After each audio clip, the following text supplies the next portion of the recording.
السلام علیکم، دین اسلام فیملی میں خوش آمدید۔ آج کا ہمارا موضوع ہے رونے پر گناہوں سے حفاظت کا اعلان۔ امام غزالی نے لکھا ہے، ایک موقع پر جبرائیل علیہ السلام حضور صلی اللہ علیہ وسلم کے پاس روتے ہوئے تشریف لائے۔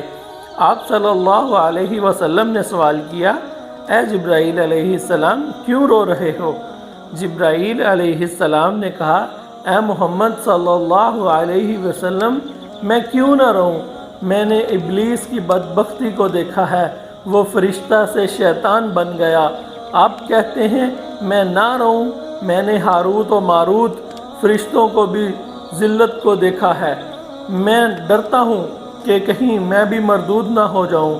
حضور صلی اللہ علیہ وسلم بھی رونے لگے اور جبرائیل علیہ السلام بھی رونے لگے تو آسمان سے ندا آئی، اے محمد صلی اللہ علیہ وسلم اور اے جبرائیل علیہ السلام، تم پریشان مت ہو، تمہارے رونے پر تم دونوں کو نافرمانی سے محفوظ کرنے کا اعلان کیا جاتا ہے۔ جزاک اللہ۔